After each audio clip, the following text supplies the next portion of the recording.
It was exciting. It was like the celebration. Imagine today. Imagine today if we had a leader like King David, and I mean, imagine there was no mosque anymore. There were no mosques anymore in the upper on the Temple Mount, and the Beit HaMikdash is being rebuilt. I mean, already that means you passed the first test. You're in Mashiach times, and now they announce soon there's going to be a delivery of the Beit HaMikdash of the Aron Brit Hashem. I mean, just think of it. Think of it. Your birthday is coming up, and someone tells you, I'm sending you a present. And it's coming UPS or Amazon, and it's just what you asked for. And you're waiting for it. You're so excited. And the doorbell rings. And it's not even a J Witness or a Mormon or a Seventh-day Adventist.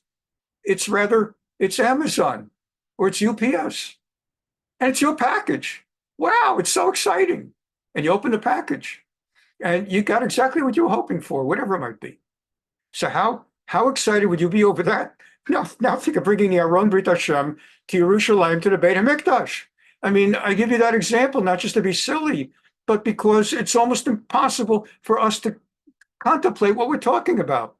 In a shul, when they announce there's a donation of a new Sefer Torah and there's a march through the town, I mean, it's a tremendous thing. Or any of these, a wedding. Imagine Aron Brit Hashem. It happens not only once in a lifetime, but if we behave ourselves, it happens once in history.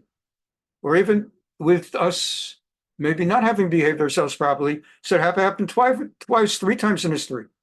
And so there's the celebration, and everybody's on the way. And they've got the Aron Brit Hashem in a wagon, and it's being brought up by Uzaah and his brother Achio. And along the way, the 2 bulls or oxen that are leading the wagon stumble a little. They don't fall, but they stumble. And so the wagon tilts a bit, and the Aron on top of it tilts a bit, and Uzaah is afraid it's going to fall. And his intention is good. He doesn't want it to fall because of all the things I just said a moment ago. It's the Aron Brit Hashem, the Ark of the Covenant. So he kind of grabs it, and he dies. God punishes him and kills him, and we were learning about it last week a little bit more. And we'll finish, God willing, today, the rest of what we're going to learn about this incident before moving forward. And as I mentioned last week, so I'm not going to go in the same detail, but as I brought to your attention last week, if you just to refresh your memory, I was giving the example of talking in shul and the way we're supposed to behave in the presence of God with a lot of awe. And that's what's called Yamim Noraim. You're supposed to be awe. Not like in the modern era, man, that's awesome. Hey, I got two $3 things for $5.95. That's awesome, man. But the word awe has lost its meaning, like everything else. So we're talking about awe of God. The idea that you have to be dressed properly in shul. I had a guy used to come to morning minyan. It's a great thing. In shorts, not such a great thing. Okay, in camp, you have to consider the setting. If you're at summer camp and all the counselors and kids, or like one of these things in Israel with Bnei Akiva, okay. But a standard classic shul, supposed to go dressed properly. What if you don't know from this stuff? You come in blue jeans, you don't know. That's okay. We accept you because you don't know better. But once you make the mistake of knowing better, you're not supposed to go back. That's the problem of getting to know better. We have people who seek a conversion and they've got tattoos. And eventually, as they're learning about converting, they learn you're not allowed to have a tattoo. And now they go, what am I supposed to do? Am I supposed to go to a tattoo guy and tattoo over it? And the answer is no. Got to leave it alone. Can't tattoo over the tattoo. It's not Fantasy Island. We're just walking and yelling tattoo. And it is what it is. Same thing with non-observant Jews who get tattoos. They watch a couple of basketball games and they're part of that culture. And then they suddenly show up and want to start becoming more religious. And they're embarrassed. And it's nothing to be proud of, but it happens. You didn't know better. But a frum Jew, an Orthodox Jew, does not get a tattoo. And so I know, I've studied with people who've converted. I know of converted people who always wear long sleeve shirts and to cover their tattoos. And for those that have tattoos on their legs, since the Orthodox way is for women not to wear pants, but to wear like a dress or a skirt, some of them wear darker pantyhose and things like that. They're embarrassed. And sometimes if it's not too bad, I had one lady, she had just a little flower on her ankle. I recommended to her, just dress with tznius, dress modestly, leave the flower on your ankle. But this is what it's all about. It's having awe, understanding the rules. And once you learn the rules, you got to stick with them. And the same thing with shul. Very, very quickly, I don't like to waste your time with jokes, but it's a good one. There's a guy comes into a big megaplex church on Sunday morning. He's never been to church before, and he comes to church. Think of these gigantic Joel Osteen, 50,000 people in a churches. And he goes into church, he's wearing torn blue jeans and a torn shirt, and the church, the prayer, whatever the service is ready. In fact, the pastor's in the middle of a sermon, and this fellow is walking down, and all the seats are taken, so he walks halfway down the middle aisle and just takes a seat on the aisle. And the whole church, everybody's there, a big hush, they're shocked. And the pastor stays calm, says, "Young man, have you ever been to a church before?" He says, "No, father, no pastor, no pastor. I'd like you to go home right now, lovingly. I say this lovingly, young man. I'd like you to go home right now, and I'd like you to ask Jesus how you should dress properly when you come to our church. And I'd love to see you next Sunday. All right?" He says, "Sure. Thank you, pastor." And the fellow leaves. Next Sunday, fellow comes back, sits down halfway down the aisle, dressed the same way. Torn jeans, crazy hair, torn shirt, middle of the sermon. And the pastor says, "Young man, I'm glad to see you in church, but if I recall correctly, I said, why not ask Jesus how you should dress properly when you come to our church?" He says, I did, pastor." And the pastor says, "And what did Jesus tell you?" And the pastor says, "Jesus told me he doesn't know because he's never been to your church." So anyway, you have to know how to dress in shul. On the other hand, it depends on who you are and what your background is. If you don't know, you don't know. And same thing when you're standing in front of an Aron Kodesh. Last week I told you, when a lot of people in shul who know, they open the Aron Kodesh, take out a Torah, close the Aron Kodesh. When they walk away, they don't just turn around and walk back.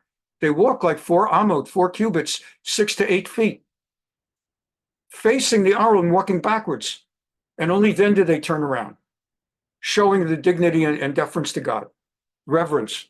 So here we go, continuing from where we left off on what happened to Uzaah, the extraordinary story and how the rabbis understand this man who was actually trying to jump in to prevent the Aron from falling.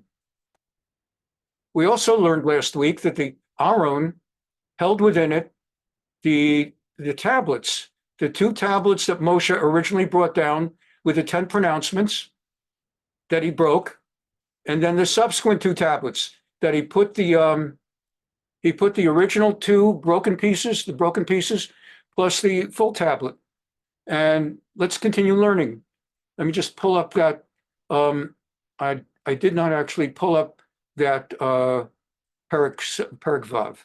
So let's get that, and here we go. The point of my anecdote was that we accept it if people don't know, they don't know. And you welcome anybody in shul. But people, once they know, they should stay that way. Okay.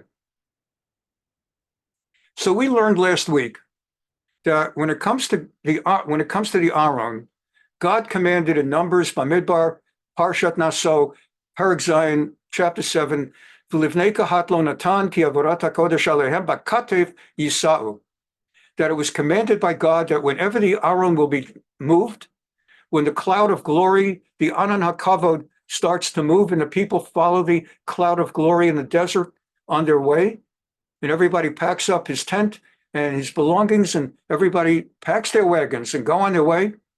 They also have to pack up the Mishkan, the tabernacle, and all of its accoutrements, the menorah, the shulchan. And as far as the Aron, the Ark of the Covenant, that gets carried on the shoulders of the Levium. The Kahat, the family of Kahat, there are three Levi families, Gershon, Merari, and Kahat. And the assignment to Kahat was to carry the Aron Kodesh. Bakatev, on their shoulders, Yisa'u, they shall carry it. And so we have before us, didn't have time last week to get into it, but the kind of a question arises.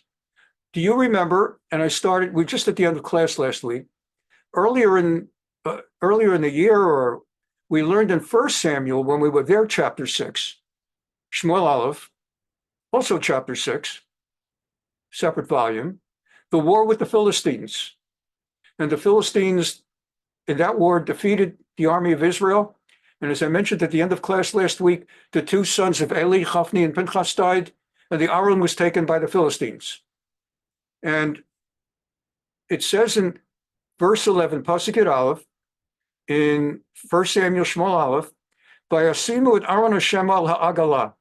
And the Philistines, in seizing the Ark of the Covenant and now bringing it back to their Philistine temple, carried the Ark of the Covenant on a wagon. And then they carried other things. The golden mice, if you remember that discussion, and the chest and the figures, the whole thing. And we talked about that a great deal. I don't want to get into that. But the rabbis ask, if the Philistines carried the Aron, now you may remember what ended up happening is that the Philistines brought the Aron, the Ark of the Covenant, to their temple, and their god, Dagon, fell over that night off his pedestal. When they came to the temple next day and they found their god, the statue, on the floor, they put it back onto the pedestal. And that night, again, it fell, and this time it broke. And the Philistines eventually realized, we better get this ark. We thought we were doing good stuff by stealing and seizing the Ark of the Covenant from the Jews. We better give it back to them because this is bringing bad stuff. And all these countries, all these nations believed in polytheism, many gods, so they had no problem believing in their God and also believing that here's the God of the Jews, and we just brought him into our midst, and it ain't good for us. Let's get the God of the Jews back there. They had no concept of the omnipresence of our God, of the God, that HaKadosh Baruch Hu has a Shekhinah, a repose, that he is omnipresent throughout the entire world. So in their minds, they had brought the God of Israel into their midst. They're having their God of Israel is smashing their God to pieces, and they're trying to get him out. And to remove the Aron, they put the Aron on a wagon. So the question becomes, why didn't they have the same fate as happened to Uzaah? And the answer is what I just told you about the tattoos and about the kid who came to the church not dressed properly. If you don't know, the rabbis say, if you don't know, you don't know. And the Philistines did not know. They did not appreciate the awe with which you have to treat the Ark of God and the God of Israel, who is the only God. With other religions, it's different. I mean, maybe you've been on an airplane with a Catholic who might have a little Saint Christopher with him or her. Sometimes they carry little icons. Different religions have different ways. And I'm not going to get into different religions really, but in our way, the Muslims like this too in their way. You know how the Muslims go bananas if someone even does a drawing and says that's Muhammad? Even though how can any drawing be that of Muhammad? I mean, nobody knows what he looked like. But with Judaism also. There's this enormous awe. We don't kill people for doing the wrong thing the way the Muslims do, but we have tremendous awe when as we talk, we kiss the siddur and the Chumash when it falls, et cetera, et cetera. So the Philistines did not know. And therefore God, although he punished them extraordinarily while they kept the Ark of the Covenant within their possession and in their church, their temple, once they started to give the Ark back, the fact that they transported it a way that on a Jew would lead to disaster, God just let them get it out of their possession, get it back to the Jews. And that's the reason they were not smitten, because they didn't know and they weren't held to that higher standard that we are. Same thing, people ask, do non-Jews get punished by God for not keeping Shabbat, for turning on lights on Saturday or driving a car? And the answer is no.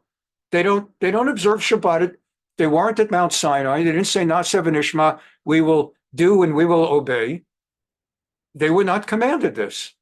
And so non-Jews have assumed their understanding of what God expects of them, and they're not held to it. Our understanding is what God expects of the Jews. Non-Jews may eat non-kosher. Are you doing the wrong thing by having a non-Jewish person and giving him something non-kosher? Let's say there's a person, a repairman, or I don't know, someone's painting the house or laying the carpets or fixing the microwave, and you're hungry and you offer them a sandwich. I don't know how you ended up with a non-kosher sandwich to offer them, but if you gave them something non-kosher, it's not a sin.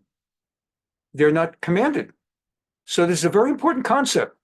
We are commanded certain things, and we are held responsible for them if we do not follow them. People who aren't commanded are expected only to live by the 7 mitzvot b'nei Noach, the 7 Noahide laws, which are regarded as common sense, not to kill, not to steal, things like that.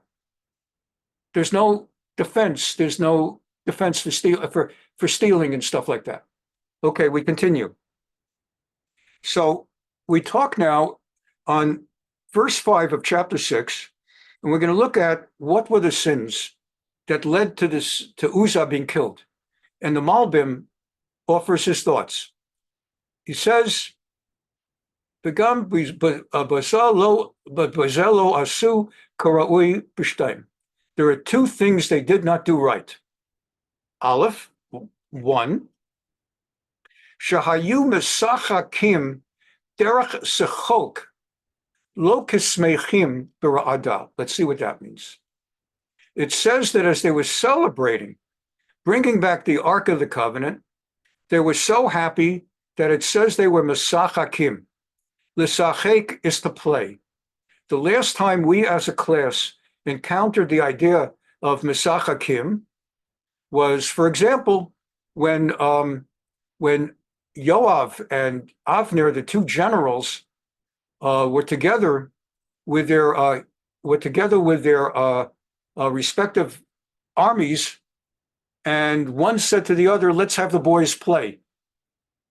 And he made light of it. And the other general said, "Okay, fellas, go out and play fight." And these were 2 armies that really were on opposite sides. And it turned into a massacre. Everybody killed each other. The word mesachek, to play, can be dangerous. Playing is a lovely thing. You play games on Shabbat. With my kids on Shabbat Friday night, I would play board games with them. It is so common in the Orthodox community to play board games, as many of you know, that, because we can't use electricity, we can't use, all those electronics, and we don't go to the movies and we don't drive. And so on Shabbat, it is very common for Jews, parents with their children, kids with other kids, to play board games. So much so, especially now in the modern era, where they've got a lot of those games online and electronic, there are certain board games like, what's the board game where there's 5 words on the card and you're not supposed to say one of them, taboo. It rhymes with tattoo, and I was thinking taboo. There's now, if you go to a regular game store, there's taboo Jewish version. What's that about? Can you imagine Monopoly Jewish version, Scrabble Jewish version? I mean, they've got all the letters in Scrabble for the Jewish version anyway. Oh, why? Oi, kvetch. There's a lot of Hebrew, a lot of words in Scrabble. What does that mean? Taboo Jewish version. They also have apples to apples if you ever played that game. There's apples to apples and there's apples to apples Jewish version. It's a good thing if you have grandchildren or nieces or not or nieces, nephews, or kids. Good game for Shabbos play, because we misachek, we play, and playing can be good, but you don't play in front of a Torah. You don't play in front of the covenant, the Ark of the Covenant, and that's one of the two, according to the Malbim, that's one of the two sins. That what was happening was that it says that when they were marching and going, David and all the house of Israel danced. That's okay. You dance in a holy place. Simchas Torah, you dance. Dancing's appropriate. At a wedding, that's a holy event. You dance. That's appropriate. And the sounds of cypress wood instruments, lyres, harps, timbrels, that's going to be an issue. And he missed in the translation the word mesachakim. It wasn't, dance would be merakadim. So it's a wrong translation. Dance, that's why I'm here to translate when the translations are wrong. They played before God, not danced. They played before God. So the Malbim is saying, let's get that Malbim back. So the Malbim is saying there were two wrong things. Shahayu mesachakim derech sechok. They were playing and kibitzing. Lo kismechim berada. Now there's simcha and there's mischak. Mischak is to play. Simcha is joy. Simcha is happiness. Simchat Torah, the happiness of the Torah. Simcha at a wedding. Simchat Beit HaShoeva, Sukkot time. That is great happiness, but within certain constraints. You're in the presence of God Almighty. You dance, but you dance properly. In other words, you should have proper clothing. And you should not be doing, what do they call it? There are certain kinds of American dances that are highly, highly inappropriate. What was that dance a few years ago that Miley Cyrus got involved in at the Grammy Awards? I didn't have the honor of watching the dance, but I read like 30 articles in the news afterwards. If you know what I'm talking about, there was some kind of a dance that was the derrieres are hitting each other, and this one is standing over the other one in an improper way. So in other words, not all dancing is proper. Simcha dancing is proper. Like a hora. And it doesn't only have to be hora, it could be silly dancing. If you've seen where they make like they're a bull, like one guy's like a bull and the other guy starts waving a tablecloth like the bullfighter, that's okay. And of course, the famous thing where they put the chassan, the groom on shoulders and the collar, the bride on shoulders, and they have that kerchief that they both hold on to because they're not supposed to make contact, physical contact in public. I mean, there's simcha dancing. And then there's the dancing where like the Russian dancing where they, this and that, and they do twirls and everything. That's all okay. But then there's playing, and that's not okay. So Malbim is saying part of the sin here is that they were not dancing properly.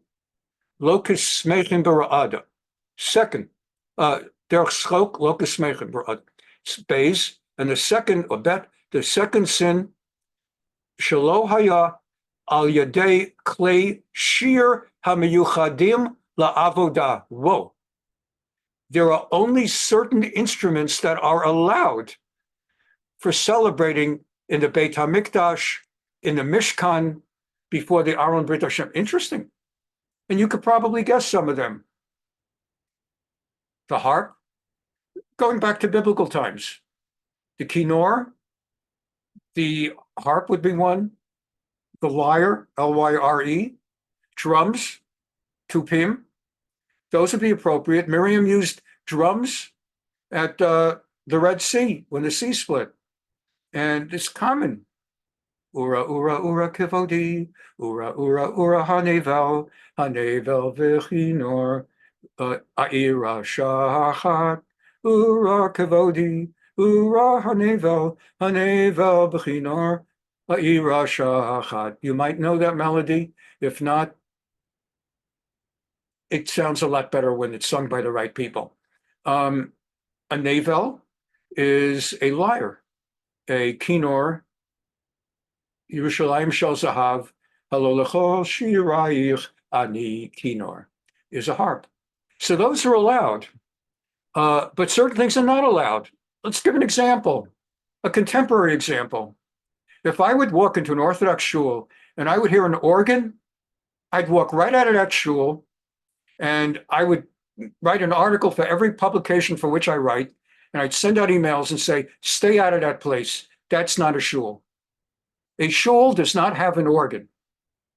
You want to bring in an organ, get interstitial lung disease, go to Cedar Sinai, and they'll give you a lung, and they'll give you a new organ. And then you can have your organ transplant, and you come and can tell everybody, I have an organ. I brought the shul. You can't have an organ. Why are there organs in Reformed temples? Because they like that music?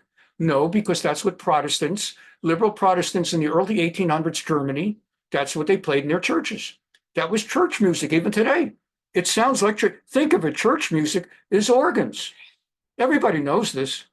And so because Reformed Jews in 1815 Hamburg, the original Reformed temple, wanted to be like the liberal Protestants of Hamburg, feeling that that will end anti-Semitism. Why do they hate us? Because we're different from them. If we'll be like them, they'll like us. So they had the rabbi stop wearing a yarmulke, instead wear black robes like the pastor of the liberal Protestants. And they had the men and women sit together, no more mechitza, and they prayed in German, no more Hebrew, and other things, and they brought in an organ. But an organ is not a Jewish instrument. It's not forbidden to go to Shea Stadium, or now it's Citi Field, and to listen to them play the Star Spangled Banner with an organ. But in a shul, it's not a Jewish instrument. It's not, again, not forbidden to listen to, but not in a shul. So what happened here, according to the Malbim, is they not only were celebrating with proper instruments that are allowed to be played in the celebration and service of the Beit HaMikdash or the Mishkan and the Aron, but also forbidden instruments in the sense that they're not permitted in that place. So let's see the rest of that Malbim. It's interesting. We're learning interesting stuff here today. Shelo haya al yedei klei shir hamiyuchadim la'avoda. That they weren't celebrating with klei shir, with musical instruments that are specified for the service. Below al yedei, so that's number 2. And number 3, he doesn't put a gimel, but he actually saying not only that they were playing, not having simcha, happiness, and that they were playing the wrong instruments, but the wrong kind of people were carrying. Below al yedei halavim, it wasn't Levites, particularly from the tribe family of Kahat, hamiyu adim lazeh, who are designated for carrying rak kol beit Yisrael kulo ubechol atzei broshim. So what ends up happening is everything's inappropriate here, and it was too much for God. So what were they bringing? Kinorot, that's okay. Nevalim, that's okay. Tupim, Kinorot is harps. Nevalim is lyres. Tupim is drums. But Menanaim and Tzeltzelim, that's the kind of instruments, whatever systems are, it was going too far, and it wasn't permitted. And therefore, Uzaah died. And that's the Malbim. Let's continue. Malbim here, the next Malbim, goes on at the end of this Malbim, and he says a little bit more about this idea of simcha and misachek. Vayal chulei. What Malbim is explaining here, he's talking about verse 12, where it says there that you'll remember from last week that David decided after Uzaah died, this is too dangerous to keep near me. So he gave it to a man named Oved Edom, a Levi. And he said to Oved Edom, why don't you keep it? It's too dangerous. And then the text tells us that they gave it to Oved Edom and he was blessed. Vayeshev Aaron Hashem Beit Oved Edom, and they gave the ark into the house of Oved Edom. And instead of him suffering horrible instant death, Shlosha Chodashim, it was there 3 months, and God manifestly blessed that house and everyone in that house. A manifest blessing that people were just awed by, oh my gosh, have you seen what's going on with this family the last 3 months? And I shared with you, to just give you a little context, that everybody started having children. And that every one of Oved Edom's wife and the 8 wives of his 8 sons all had sextuplets. 54 children were born. And in those days, that was a great, great blessing. They didn't worry about college tuition. It was the greatest thing in the world to have children. You remember how Rachel, our mother Rachel, risked and gave her life to have children.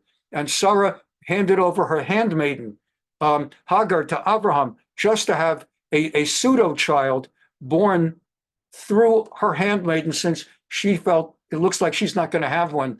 And Yitzchak prayed to God when he was married all those years, and Rivka still had not given birth, prayed to God, and Rivka petitioned God, please let me have children. And Hannah at the Mishkan, at the Rosh Hashanah Haftarah, begging for children, no greater blessing than children. Even now, if the children come out right, there is no greater blessing than children. No greater blessing than children. And if the rest of the world doesn't see that, and all of Western society now boasts a population growth of under 2.2, that's replacement, 2.2, right? A husband and wife need to have 2, a little more than 2, because sometimes the child dies, God forbid. So 2.2 is universally regarded as replacement rate. And there's only one country in the entire West, in the entire OECD, there's only one country in the whole Western society that has more than 2.2, and you know what it's going to be, Israel. Israel is the only one of all the countries in the West, not Canada, not the United States, France, England, etc. That's why they all bring in the Muslims. They know that they're bad for them, but they bring them in because they need people to fund their social security systems. Who's going to pay in when they're not having enough kids? Who's going to pay them to the social security system to take care of the older French and British people? And that's a big, big issue, because they don't know what to do. If they stop taking in all the Muslims, their social security is going to fall apart. And if they do, the country's falling apart. So that's their problem. The only country that's got it figured out, Israel, not only the Orthodox, by the way, even the non-Orthodox, even the anti-Orthodox Jews are having more children than replacement rate. Not only that, Jews are having more children in Israel than Arabs. Everybody had predicted that Arabs one day will outnumber the Jews of Israel because they're going to end up with more kids. Not happening. Because Arab girls now are going to college and they're getting Western culture on their iPhones. They're not having as many kids. They're getting married later, having fewer kids, all kinds of stuff. So the greatest blessing is kids. And David was told by Yugad Lamelech David, Lemor, they were telling David, V'rach Hashem et Beit Oved Edom. God is unbelievable. Be'avur Aron Elokim, and it's all because of that ark. So David said, in that case, I'm taking it back. You can do that if you're the king. You don't have a problem being, no one's calling him an Indian giver. You're allowed, by the way, you're allowed to say Indian giver. I learned that because an Indian giver refers to a person of white privilege who gives a gift to an Indian and then takes it back. So the Indian giver is the white privilege guy, not the Native American. Anyway, David is not going and saying, I want my ark back in a bad way. He's the king. He's bringing it to Yerushalayim. Vayelech David vayal et Aron Elokim Beit Oved Edom. And so he brought it back. Well, how did he bring it back this time? Hey, besimcha, rejoicing, joy, gladness, not playing. Catch that? Let's take a look at that. Let's take a look at that. Let's find out Malbim again. Malbim, we're going to find the commentary and commentary on 12. We're going to look for the Malbim. Okay. And on Malbim, we're going to look at the bottom. Besimcha. Vayal besimcha. Lo beyira v'fachad. He did not take the ark back with horrifying fear, terrifying fear, based on what had happened to Uzaah. rak ba'ahava v'simcha, rather with love and with happiness, with joy, gladness, but not playfully silliness. He ra'ah shehachesed goverbo, because he saw that kindness and grace from God comes from that ark. V'gam lo ha'elehu b'schok. On the other hand, he did not bring it with kibitzing, with joking, with ridiculousness, with laughter. Kivafam echad, rak b'simcha shel mitzvah. That's the difference. Important for us always to know. I've been at I'm sure you have also. I've been at my share of events. The perfect example, Purim. Purim, it is proper to have the groggers, you make noise, and it's okay to bring a big metal pot with a big metal, what do you call the thing they take out the soup, the soup taker outer, and you hit the pot and you make real loud noise and you dress in the silliest costumes, though I really, not as a joke, I can't emphasize enough, never dress these days like an Arab, and never with a keffiyeh, and never dress these days like a black person in blackface. That might have been going on 40 years ago. That's horribly insensitive now. Don't even think of that. But you dress like all those different things, and you have a lot of laughter, and people laugh and they make fun and they go boo, and yet everything is question whether you should go boo rather than make silent noise. Anyway, but then there's another level. In shuls where people bring the children, I'm talking about 4-year-old, 3-year-old, 2-year-old, and the 2-year-olds, 3-year-olds are running all over the place making noise, and people cannot hear the Megillah, or they hear half of the Megillah, and they can't hear the whole Megillah. And the halacha is you're supposed to hear every single word. If you even miss one word, there's like a whole thing. I don't want to go into it now. What you have to do if you miss that word, you got to look at it, whole thing. And parents bring their 2-year-olds, 3-year-olds. Isn't this beautiful? Purim is the fun time. In synagogues where they know the rules, they have a separate thing for the little kid. First, they ask parents, don't bring the 2-year-olds and 3-year-olds. And separately, because they know half the parents don't pay attention, they have a separate thingy in the other room. They'll get a clown, they'll show a cartoon, and they get the kids out. Because, so there's simcha, even silly simcha, dressed silly at Purim. Again, it's the time and place, but that's not for Simchas Torah, okay? So a grogger is not for Simchas Torah, and a grogger maybe is not for Rosh Hashanah or Yom Kippur. You got to know the time and place. And here we see from the Malbim that David in his greatness, it wasn't compatible with the time and place. Okay, let's continue. Here's the Gemara Sota 35. Let's see what the Gemara says. It tells us that Uzaah, let me see, I missed that one. Okay, I'll get it later. So it tells us that even though Uzaah was punished, he kind of didn't know. As a Jew, he should have known, but he didn't know. It says by Yamat, this is Sota, the name of the tractate, Daf Lamed Hey Amud Aleph, Vayamat Sham Im Aron Elokim. It says that he died there, Uzaah, with the ark. Omar Rabbi Yochanan taught, Uzaah Bali Olam Haba. Uzaah, he died, punished, but straight to the world to come, to paradise and Gan Eden. He didn't appreciate at the time that he had no business as a non-Levi playing that role or touching the ark, and he shouldn't have been involved with the schok, with the play. But it says, Vayamat Sham Im Aron Elokim. He died with the ark. What does that mean? Rabbi Yochanan says, Ma Aron Olam Kayam, just as the Aron, the Ark of the Covenant, exists forever. Af Uzaah Bala Olam Haba. Likewise, Uzaah went on to the world to come. We go next to the Abarbanel. Abarbanel on 6:5. So here we are 5, and here's Abarbanel. The 4 sins of Uzaah. This is a long one. Let's see if I can do this quick. I'll try to do it kind of, just some of it, if I don't want to take too much. V'zachar shahayu David v'chol Yisrael mesachakim lefnei Hashem b'chol minei klei zemer. Right? It says that they were playing and kibitzing with all kinds of musical instruments, and then he died. So he says, we'll get in here from, let's take, okay. So there were various sins. Okay, here we go. Arba'a peshiyot gedolot. There were 4 major sins, which is why Uzaah died.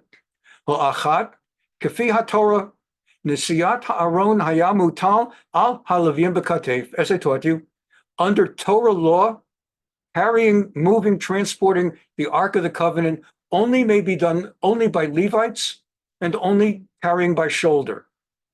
As it says, and we learned it earlier, the verse in chapter 7, verse 9. V'lachen haya mehachet ha'atzum. It was an enormous sin. B'mesha hirkivu ha'aron al agalah chadasha.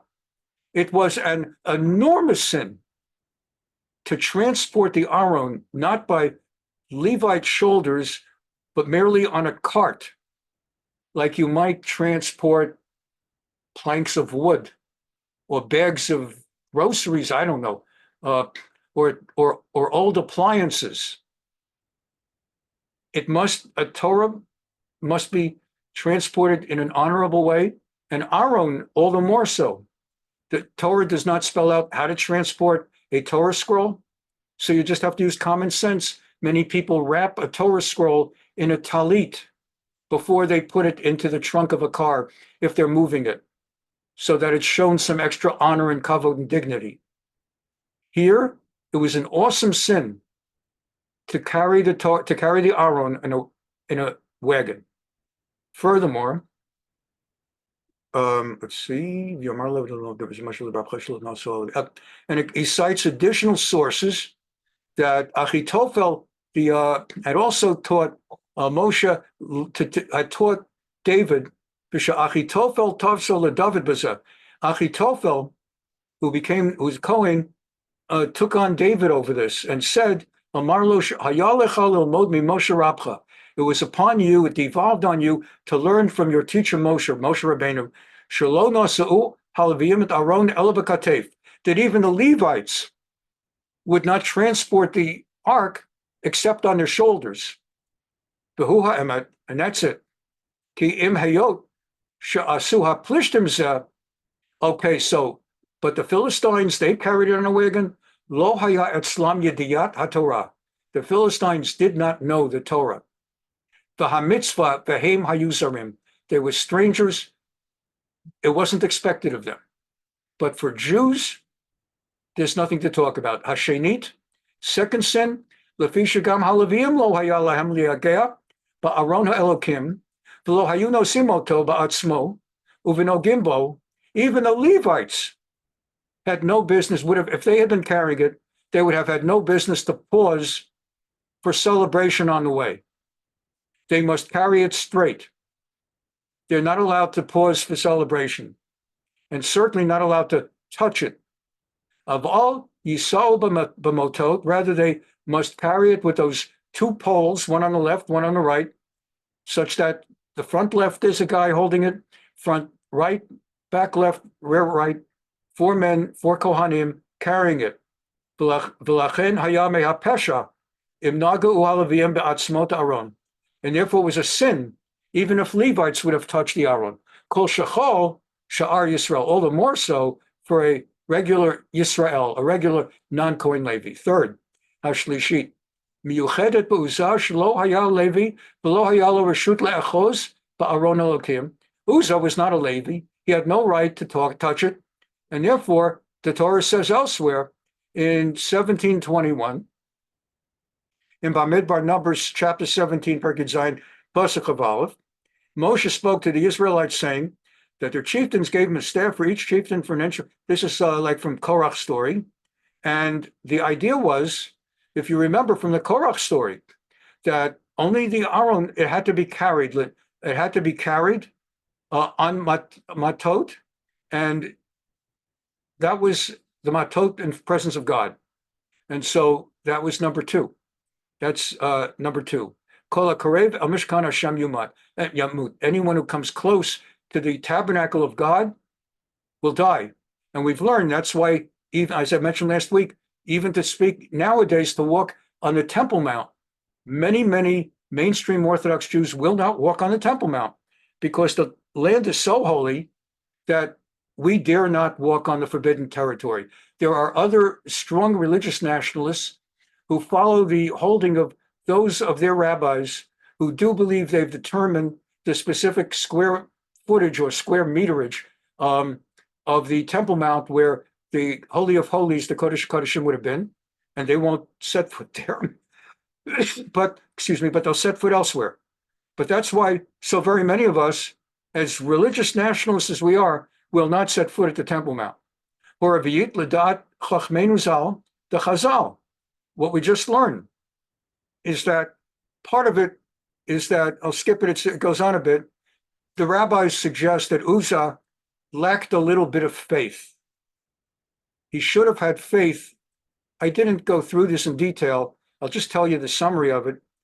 He should have, they say it's an opinion, but it's the fourth opinion, take it or however you like, that he didn't have faith. He should have known that God would not have allowed the Aron to fall and topple over.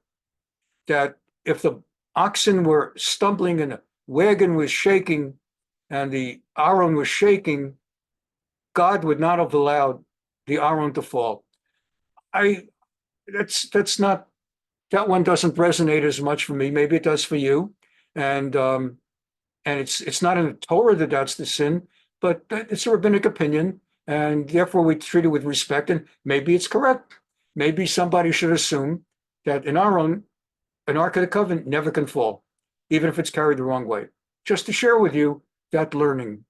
Okay, so we continue now, and we see what happened. And what happened is they did it right the next time. I'm jumping to First Chronicles, Divrei Hayamim Aleph. First Chronicles, chapter 15, Tetvav, Pasuk Yud Bet 12. This, to remind you, if I haven't already explained it, Chronicles is a very, very interesting 2 volumes in the Tanakh. It kind of is a repeat. It repeats some of the story, some of the quote unquote lesser details, more historical details than spiritual details. So we're learning Shmuel, Aleph and Bet, God willing, eventually Malachim, Aleph and Bet, Kings for First Kings and Second Kings. And although so much of it is historical narrative, nevertheless, as you've been learning with me, beneath the historical narrative, there's an enormous amount of religious spirituality to be learned. By contrast, there's a lot of just historical stuff, like when you went to high school and you learned about all those Chinese dynasties. I dare anybody to remember them, except for Tang, because the Tang dynasty we sent to outer space. But all the others, you know, unless you have a doctor in Orange County by one of those names. I was mentioning to Denise, I now have, I now have a Dr. Chang. You know, I have a lot of doctors because of the lung transplant. I just yesterday, I sent Denise an email because we were starting to say, I have a Dr. Chang, I have a Dr. Chen, I have a Dr. Cheng, I have the Dr. Chun, and a Dr. Chung. And so we now refer to them by their first names. Anyway, unless you have somebody like that, okay, the important thing is to understand that the Divrei Hayamim is telling you lots of history like the Chinese dynasties, but it's not spiritual learning the way we're doing Shmuel. But it's still very often valuable, like right now, to teach you something that even though it's not there for spiritual learning, it's like a footnote to the spiritual learning we're doing. That they learned from, even though it repeats the historic story, they learned from their experience. Because if you look at Divrei Hayamim Aleph, chapter 15, now they're at the point where they decide to bring the Aron to Jerusalem. And he said to them, you are the heads of the clans of the Levites. Sanctify yourselves, you and your kinsmen, and bring up the ark of the Lord God of Israel to the place I prepared for it. That's David speaking to the Levites. In other words, that's not in the book of Shmuel, but it is in the parallel narrative where after the fact, David this time specifically addressed the Levites, told them to purify themselves and to carry the Aron because you were not there the first time. It was Uzaah. The Lord God burst out against us, for we did not show due regard for him. Kelim arishona lo atem, Arutz Hashem Elokeinu banu, kilo derashnuhu kamishpat. And therefore, this time, the priests and Levites sanctified themselves in order to bring up the ark of the Lord, God of Israel, the Aron Hashem Elokei Israel. The Levites carried the ark by means of poles on their shoulders, as Moses had commanded in accordance with the word of the Lord. Vayesu b'nei Levim et Aron Elokim, kasher tziva Moshe kedvar Hashem, bichtefam on their shoulders, bamotot with the poles aleihem on them. And this time they came not b'mischak, but b'simcha. Vayomer David l'sori halavim le'amirit achayim hamishorim b'chlei shir. And David told them, to the officers of the Levites, to go ahead and install all their kinsmen with them with musical instruments. Which ones? Harps, lyres, cymbals, but not those other three. Notice, this time he got them all the right ones. Joyfully, l'simcha. So that's everything we were just learning, that he got it right. And that's the power of Divrei Hayamim, by the way, that we learn a lot extra footnote things that way. Let's continue and learn a little bit more about that bracha I told you about Oved Edom. Mahi brach. So this is Talmud, Masechet Brachot, Tractate Brachot, Daf Samach Gimel Amud Bet, folio 63b, going into 64a, Samach Dalet Amud Aleph. Mahi bracha shebercho, and what indeed was the bracha that God blessed Oved Edom? Rav Yehuda bar Zvida, Rabbi Yehuda, the son of Zavida, said, Zo Chamot, that refers to Oved Edom's daughters-in-law.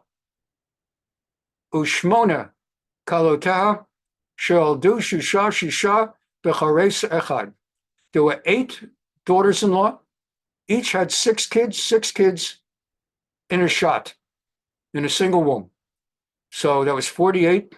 And then there's an understanding that even his own wife, but it was, let's just quickly, each of the 9 women, his wife and the 8 daughters-in-law, gave birth to 6 for a total of 54 kids.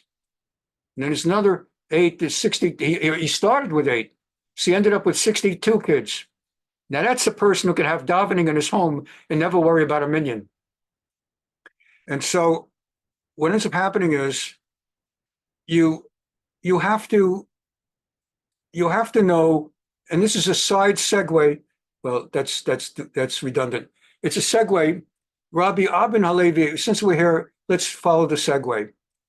He says, when a moment in time comes that is your moment, take advantage of it. Or as the secular world says, when opportunity knocks, open the door, answer the door. And on the other hand, when a circumstance arises that is not propitious for you, don't push it. Get out of it. Stay out of it. It's not going to end well. Kol hadochek et hasha'ah, whoever pushes the moment, sha'ah dochakto, the moment will push him. In other words, if it's not your moment, if it's not, don't push what's not meant to be. V'kol hanitcha mipnei hasha'ah, sha'ah nitchet mipanav. But if you see a certain moment or a certain thing, it's just not meant for you, and you do back off, the moment will yield to you. And you will find in time that you will be blessed. I'll give you an example, just one example, and let's go on. Let's just get ready for that. We're wrapping down. As you see, there's only about 3-4 more of these. I want to bring out, see if we can do. I applied for a job. I didn't get the job. Part of me wanted to push for that job. I wasn't acting based on the Gemara. I just felt this ain't meant to be. Not based on a Gemara, not based on a religious, spiritual thing. Just like you would, anybody would. Just this was meant to be. And I went home and I spoke to Ellen, my wife, Zichron Livracha. And she said, it's okay, Dov. It's okay. Something better will come. And something better came. And one more example. Denise and I just last week, we were watching the cable TV six-part series Clipped about Donald Sterling and his scandal. Why would I watch such schmutz? Because for 6 months I was his lawyer. I was one of his three in-house lawyers. He had three in-house lawyers and outhouse lawyers. And he had two lawyers. God bless them. You don't know who they are. You never will. And they had no moral scruples. It's not Lashon Hara because you don't know who I'm talking about. And they were getting paid. It was the cushiest job in America.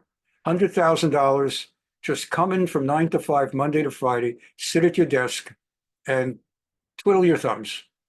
There were no smartphones in those days. You could spend all day on Google and YouTube. 40 hours a week, $100,000 a year. Greatest job in the world. Once in a while, he'd call if he had anything serious, he always went to his outside counsel, such as the things that are in that TV series where he messed himself up. And I was a ringside seat. I was an observer of what was going on in this place. And I can't go into detail because of the attorney-client privilege. But I remember going to Ellen, Zichron Livracha. This was one of the hardest things I ever did in my life. I had been a rabbi 10 years. Then, for reasons I've discussed in other contexts, I shifted out of the rabbinate, left my field that I wanted to be in, and I became an attorney, which is a very noble profession, but it's not my calling. Always wanted to be a rabbi again. And then as soon as my first marriage ended in divorce and I met Ellen, that was it. I went right back to the rabbinate. But having been out of the rabbinate for 10 years and now being like 50 years old, I couldn't get a good paying job. So the only way I could afford to be a rabbi, which was my calling, the second time around, was to take a small, desperate shul that paid very little and wanted a guy with a big name. And they were getting like a big name guy for a little bit of money. And Ellen made a good salary. And Sterling took care. When I added Sterling's salary, Ellen's salary, and that, I was doing great. And to give up that job was even going to imperil my shul job. My shul job would be okay, but I wouldn't be able to make it financially. And I remember saying to Ellen, I can't work in this place. It's dirty. It's like Ellen used to tell me when she was a teenager, she would work in the summers at Frito-Lay packaging potato chip bags. And every night she'd have to say it in the shower for 2 hours to get the oil out. I said, you know that story you always tell about Frito-Lay? That's how I feel every time I come back from Sterling. Every night it takes 2 hours to get Sterling out of me. It's filthy there. And she said, Dov, you've got to do what you have to do. And really, she was quoting the Gemara without even knowing it. The moment is not you. The moment is not right for you. That's not the place for you. Don't fight it. Back off, and the moment will take care of itself. And we took deep breaths. In those years, I was able to take a deep breath, and I got up, and sure enough, a few months later, an extraordinary opportunity came up that paid more than Sterling, and I've been happy ever since, except for the times I'm not. So it's really a very powerful Gemara. I share my personal story because I encourage you to live this way too. Push for what you want, and don't just give up. But sometimes when you keep pushing and it's just not working, ask someone you really care about, who cares about you, who honestly cares about you. You think I should give up on this? Once in a while, it's okay to give up. As a general principle, don't ever give up. But once in a while, give up and your time will come again. So anyway, let's wrap up for today.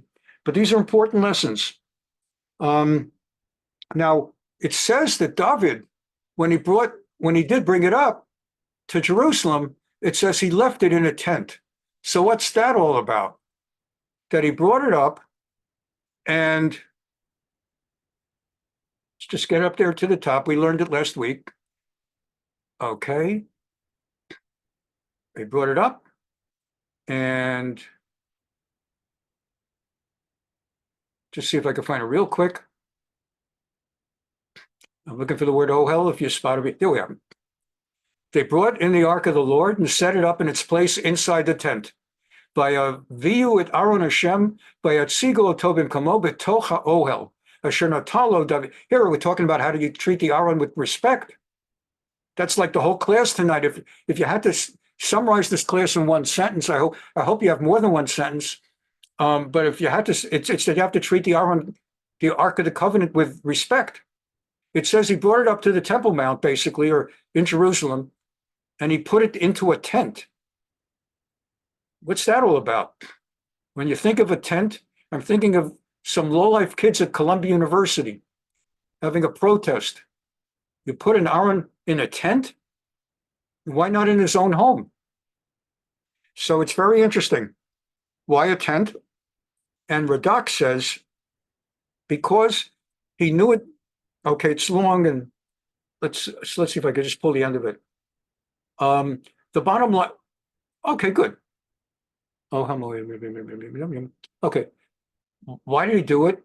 Lefi sheyada ki ohel moed haya atid lavo liYerushalayim.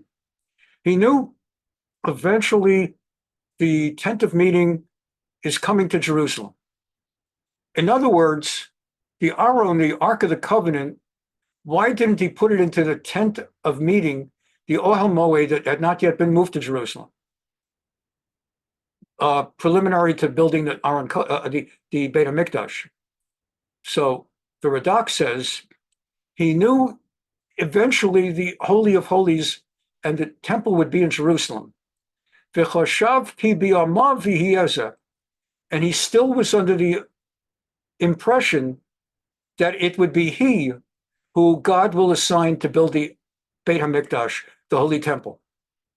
Since he understood that soon in his lifetime he will be building the temple, therefore he felt he wanted to place it right near where he would be building. V'hu yivneh Beit HaMikdash, he's going to be the one to build the Beit HaMikdash. Lefichach achar shevi ha'aron liYerushalayim. Therefore, right away after he brought the Ark of the Covenant to Jerusalem, Sha'al Natan Navi im yivneh bayit LaShem. He asked Natan, who was the next great prophet. After Shmuel the prophet died, Samuel the prophet, the next great prophet in Israel was the prophet Nathan. And he asked Natan, well, im yivna bayit LaShem, will I next be building the Holy Temple? V'Natan Marlo, and Nathan the prophet said to him, Kol asher b'lvavcha asay. On the one hand, he said, everything that your heart says you should do. But on the other hand, milibo amarlo Natan zev v'lo b'nevuah. Natan was talking not from a divine prophecy. This is interesting, because you don't really know this about prophets. What happens if a prophet predicts something without asking God? That's not prophecy.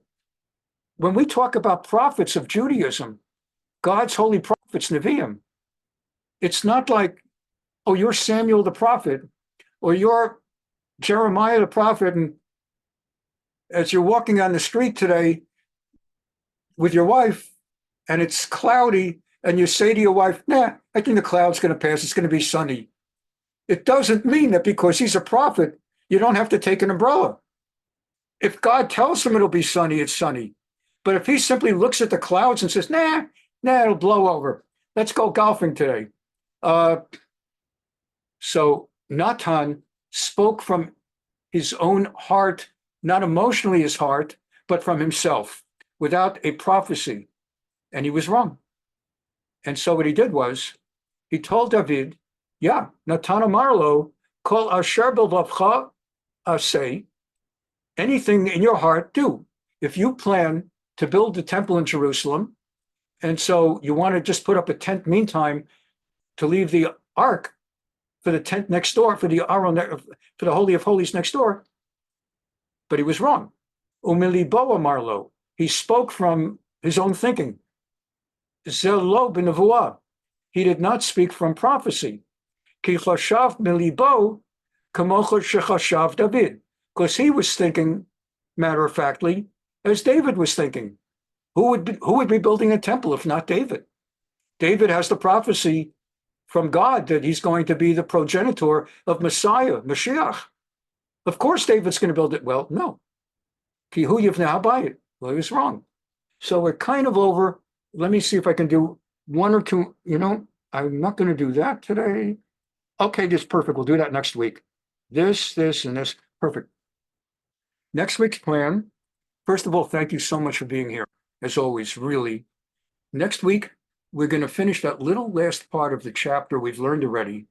If you recall, David was dancing and singing and having a tremendous, exciting, and Michal, his wife, was looking from the balcony, and she lost respect for him and said, we learn this in the main text of the chapter, my father was such a dignified man, the house of Saul, he never would have embarrassed himself by making a spectacle of himself the way you were down there in front of all the women of Israel looking on their balconies and wooing and swooning. You should be ashamed of yourself. And David responded to her sharply that God Almighty chose me and my house, and he rejected your father and your house. And the text ends, that chapter ends, not David saying it, but the text ends, and Michal never had a child to the last day of her life, of which there's a debate. Does that mean she'd had a child last day? We'll learn more about that next week. So we'll cover the part about Michal and David, and then we'll go into chapter 7. Thank you so much for being here as always, and have a wonderful week. Bye-bye.